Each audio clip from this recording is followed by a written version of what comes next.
Hi guys, welcome to my new vlog. ఈరోజు వచ్చేసి మే 7th అనమాట. నన్ను కొద్దిగా ఇగ్నోర్ చేయండి. నా ఫేస్ని ఫుల్ ఆయిల్ పెట్టుకొని ఉన్నాను, చండాలం కొన్నాను.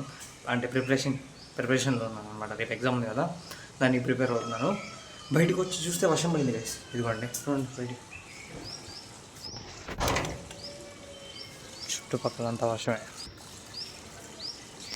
తక్కువే పడింది. రేపటి నుంచి మామూలుగా ఉండదు ఎండలు, ఇంకా జస్ట్ ఆ లైట్గా పడ్డగానే వర్షము. రేపటి నుంచి మామూలు ఎండలు ఉండవు అన్నమాట. ఇంకెళ్ళి మళ్ళీ ప్రిపేర్ అవ్వాలి. ఇప్పుడు టైం మధ్యాహ్నం 3 అవుతుంది అనమాట. ఇంకెళ్ళి ప్రిపేర్ అవ్వాలి మళ్ళీ. రేపు ఎగ్జామ్, మార్నింగ్ ఎగ్జామ్. ఎలాగో మీకు తెలిసిన నా వీడియోస్ ఫాలో అవుతానంటే మీకు తెలుస్తూ ఉండేది. సడన్గా ఆ పోల్ నుంచి ఏదో కరెంట్ ఏదో ఫ్లాష్ అయింది కదా ఎమ్మటినే.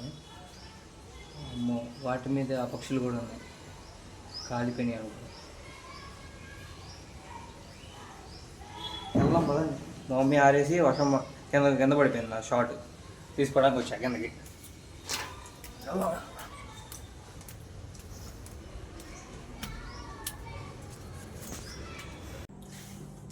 హాయ్ గైస్, మళ్ళీ అగైన్ బ్లాగ్ చేయటం స్టార్ట్ చేస్తాను. మీకు ఒక ఇంట్రెస్టింగ్ ఫ్యాక్ట్ చూపిస్తాను. ఇక్కడేముంది కదా అండి, top 10 careers for 2026. Top 10 careers for 2026 అయినప్పుడు, అంత టాప్లో ఉన్నప్పుడు ఆ కెరియర్స్ చూస్ చేసుకోకుండా ఈ కెరియరే ఎందుకు చూస్ చేసుకున్నాడు? That is my question.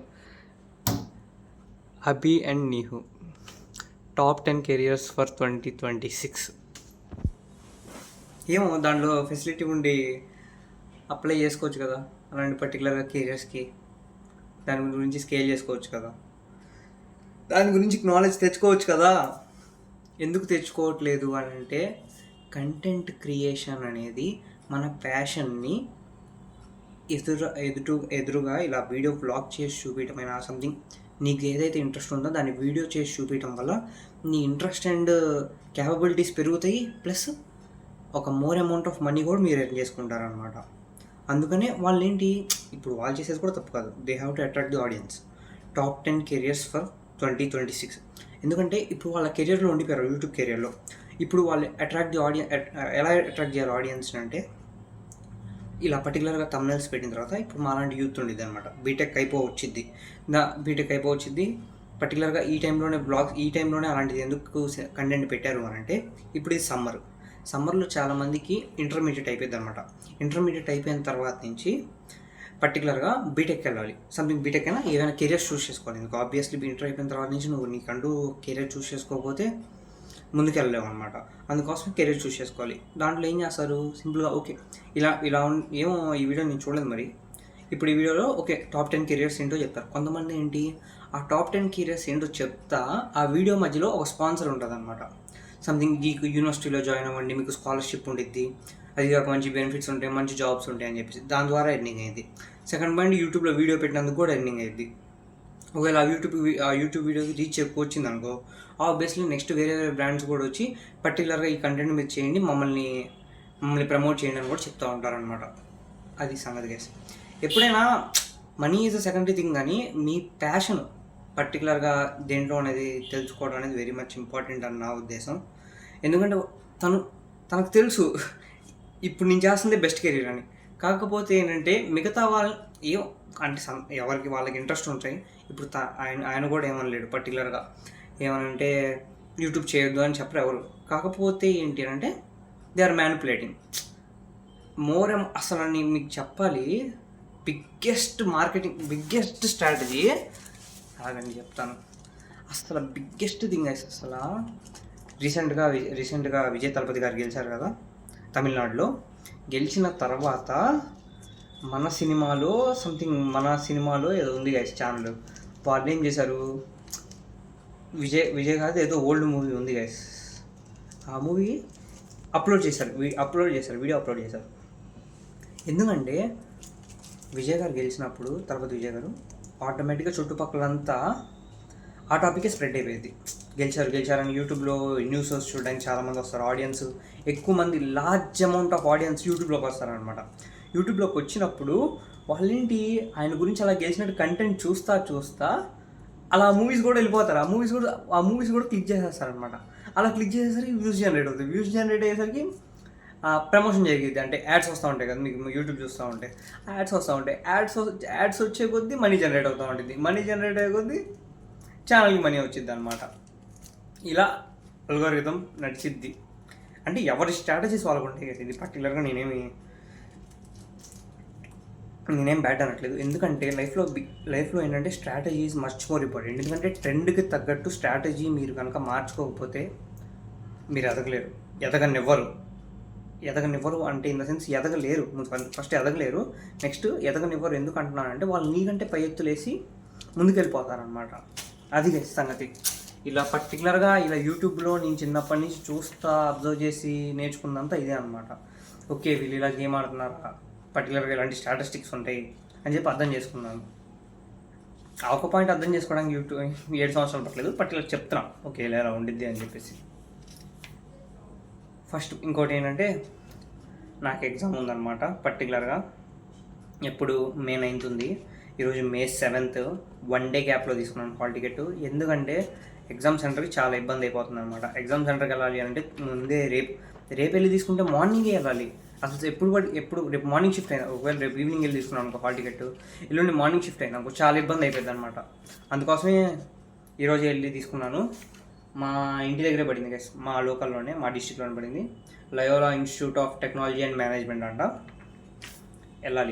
వెళ్ళి అంటే ఈరోజు May 7th, రేపు May 8th వచ్చేసి నాకు sem exam. Morning sem exam, మధ్యాహ్నం అయిపోయిన తర్వాత నుంచి కొద్దిగా ఈ ఎగ్జామ్ ప్రిపేర్ అవ్వాలి. ఎందుకంటే రేపు ఫ్రైడే మధ్యాహ్నం ఎగ్జామ్ అయిపోయింది, sem exam. Next Saturday, Sunday, Monday holidays వచ్చినాయి. 3 days హాలిడేస్. నాకు వచ్చి సాటర్డే పడింది అనమాట ఈ ఎగ్జామ్. అంటే ఈరోజు 7th, రేపు 8th, ఎల్లుండి 9th. రేపు ఫ్రైడే ఎగ్జామ్ అయిపోయింది. సాటర్డే వచ్చేసి 9th అనమాట. 9th మధ్యాహ్నం పడింది. మధ్యాహ్నం 1 to 2 పడితే మీకు తెలీదు, రిపోర్టింగ్ టైం 11:30 AM అంట. ఎంట్రీ క్లోజింగ్ టైం 12:30 PM అంట. ఇంకా చూడండి, ఎగ్జామ్ వచ్చేసేమో 1 to 2 PM. కాకపోతే నేను రిపోర్టింగ్ ఎప్పుడు చేయాలి? 11:30కి స్టార్ట్ చేయాలి రిపోర్టింగ్, 11:30 PMకి. అంటే ఇంకా ఆలోచించండి, నేను అప్రాక్స్ 11 or లొకేషన్కి ఎంత డ్యూరేషన్ అంటే టైం ఎంత ఉండేదో దాన్ని బట్టి నేను 1 గంట ముందో అరగంట ముందో స్టార్ట్ అయిపోవాలన్నమాట. అందుకోసమే ముందు జాగ్రత్తగా ఇలా తీసుకోవడం బెస్ట్. సెకండ్ పాయింట్ వచ్చేసి, ఇవన్నీ అప్లై చేసుకుంటున్నవన్నీ ఒక బుక్లో రాసుకొని పెట్టుకోవాలి. ఎందుకంటే అప్లై చేయడం ఫస్ట్ పాయింట్. సెకండ్ పాయింట్ వచ్చేసి దాని హాల్ టికెట్ తీసుకోవడం. థర్డ్ పాయింట్ ఎగ్జామ్ రాయడం. ఫోర్త్ పాయింట్ వచ్చేసి దాని రిజల్ట్ కోసం వెయిట్ చేయడం. ఈ 4 points కనుక ఫాలో అవ్వకపోతే ఏది అప్లై చేసినా వేస్ట్ అయిపోద్ది అనమాట. ఇప్పుడు హాల్ టికెట్ తీసుకున్నావు, నువ్వు ఎగ్జామ్ ఎప్పుడుందో తెలియక వెళ్ళలేదు అనుకో, వేస్ట్. ఒకవేళ కొంతమంది హాల్ టికెట్ కూడా తీసుకోరు, హాల్ టికెట్ వచ్చిందని సంగతి కూడా తెలియదు. కొంతమందికి ఎగ్జామ్ రాస్తారు, హాల్ టికెట్ తీసుకుంటారు, అంతా అయిపోద్ది. దాని తర్వాత అసలు రిజల్ట్ ఎప్పుడు వచ్చిందని తెలియదు. ఓకే, క్వాలిఫై అయ్యారంటే గుడ్ థింగ్. కాకపోతే నీకు అసలు తెలియాలి కదా నువ్వు క్వాలిఫై అవ్వన్న సంగతి. నాకు ఇవన్నీ ఇప్పుడు రియలైజ్ అవుతున్నాను అనమాట. నా బిగ్గెస్ట్ ఫియర్ ఏంటంటే లైఫ్లో, నేను నా చుట్టుపక్కల ఉన్న వాళ్ళని చూసిన తర్వాత బీటెక్లో, ఒక్క నిమిషం వీడియో రికార్డ్ అవుతుందా? ఓకే, వీడియో రికార్డ్ అవుతుంది. నా బిగ్గెస్ట్ భయం ఏంటి అంటే గైస్, ఇప్పుడు నాకు సెకండ్ ఇయర్ అయిపోయింది అనమాట. నా సెకండ్ ఇయర్ ఇప్పుడు కరెక్ట్గా ఇంకెన్ని days, May 16th mid sem exams అయిపోతాయి. దాని తర్వాత ఒక 2 or 3 days ఎక్స్టర్నల్ ల్యాబ్స్ ఉన్నాయి అనమాట. నా బీటెక్ సెకండ్ ఇయర్ ఇక్కడతో అయిపోయింది అనమాట. ఇంకా థర్డ్ ఇయర్, ఫోర్త్ ఇయర్ మాత్రమే నాకు మిగిలి ఉన్నాయి. ఆ థర్డ్ ఇయర్, ఫోర్త్ ఇయర్ లోపు నేను ఏదో ఒకటి పర్టికులర్గా జాబ్ అయినా ఏదైనా అప్లై చేసుకొని ఏదైనా జాబ్ కొట్టకపోయాను అనుకో, I will feel very bad అనమాట. ఎందుకంటే బీటెక్ 4th year తర్వాత నుంచి నువ్వు డిపెండెంట్ అవ్వకూడదు అనమాట. నేను నా చుట్టుపక్కల అన్నయ్య వాళ్ళని ఎవరినైనా చూస్తే అందరూ 20 years, 22 years, 24 years, 25 years, 26 years ఉన్నవాళ్ళు ఉన్నారు. పాపం వర్క్ చేయలేక ర్యాపిడో ఇవన్నీ చేసుకుంటున్నారు అనమాట. ప్రాపర్గా గైడెన్స్ లేక అనమాట. మనకి ఇప్పుడు ఇవన్నీ తెలుస్తున్నాయి ఇంటర్నెట్ ద్వారా. అందుకోసం అని చెప్పేసి మనం దేనికైనా జాబ్స్కి అప్లై చేసుకొని చక్కగా రాసేస్తే బెస్ట్ అనేది నా ఒపీనియన్. నేను అది కాక నేను అప్లై చేస్తున్నట్టు కూడా ఎవరికి ఎక్కువ షేర్ చేయను గైస్. ఎందుకంటే నేను షేర్ చేసినప్పుడు ఏం జరిగింది అంటే నేను హైప్ ఎక్కిస్తాను. నేనేంటి హైప్ ఎక్కిస్తాను అనమాట. ఏమని, అరే ఎగ్జామ్ ఇలా రాయరా, అలా చేయరా, వాళ్ళకి ఓవర్ గైడెన్స్ ఎక్కువ ఇచ్చేస్తాను అనమాట. నాకు దాని తర్వాత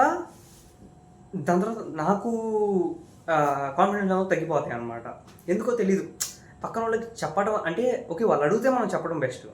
వాళ్ళు అడగకుండా మనం వెళ్ళి చెప్పాము అనుకోండి, ఓకే అన్నిటికి అప్లై చేస్తున్నావు కదరా, దీనికి కూడా అప్లై అల్లాడిస్తున్నావుగా, హడావడి చేస్తున్నావుగా అని అంటారు. వెళ్ళి మరీ కల్లించుకోవటం వేస్ట్. ఓకే, నీ సరౌండింగ్స్లో ఉన్న వాళ్ళలో నువ్వు కనెక్ట్ అవుతున్నావు, తను కూడా నీలాంటి మైండ్ సెట్టే ఉంది అనుకో, ఏమో అడిగితే యూ కెన్ గైడ్ హిమ్ అనమాట. అడగకుండా గైడ్ చేయాల్సిన అవసరం కూడా ఏం లేదు గైస్. నా బెస్ట్ లైఫ్ లెసన్ ఏంటి అని అంటే, అవసరం అంటే అలాగైనా సంపాదించుకుంటారు, అవసరం లేకపోతే ఎంత ఫోర్స్ చేసినా సంపాదించుకోలేరు అనమాట. అది నేనైతే నిజంగా ఇప్పుడు నాకు అవసరం ఉంది కాబట్టి నేను యూట్యూబ్లో చూసి ఏ జాబ్స్ పడుతున్నాయి అని చూసుకొని అప్లై చేసుకొని ఇవన్నీ చేస్తాను. అవసరం వాళ్ళు ఇవన్నీ చేయరనమాట. పర్టికులర్గా నేనేమి ఎక్కువ అని చెప్పట్లేదు. ఎందుకు చేస్తున్నాను అని అంటే నాకు ఒక భయం ఉంది.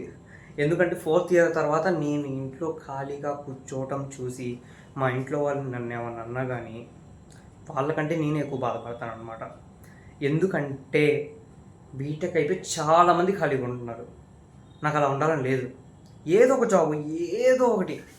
ర్యాపిడో మాత్రం నేను మీకు ఒక స్టోరీ షేర్ చేయలేదు కదా, మాకు తెలిసిన సరౌండింగ్స్లో ఒక అన్నయ్య బీటెక్ 2023-24 అయిపోయింది అనుకుంటా. 24 అయిపోయింది అనుకోండి, 25-26 ఇప్పుడు సెకండ్ ఇయర్. అంటే 21 ఇయర్స్ అన్నయ్య బీటెక్ అయిపోయినప్పుడు 22 ఇయర్స్, 23 ఇప్పుడు 24 అనుకుంటా మ్యాక్సిమం. 24 ఇయర్స్ అయి ఉండి వెనకాల బ్లింకిట్ బ్యాగ్ పట్టుకొని బైక్ పెట్టుకొని వెళ్తున్నారు అనమాట. నేను మా ఫ్రెండ్ వెళ్తా ఉన్నప్పుడు హీ కవర్డ్ హిస్ ఫేస్. ఎందుకు కవర్ చేసుకోవాల్సిన అవసరం ఎందుకు? నువ్వు సొంతంగా కష్టపడి సంపాదించుకుంటా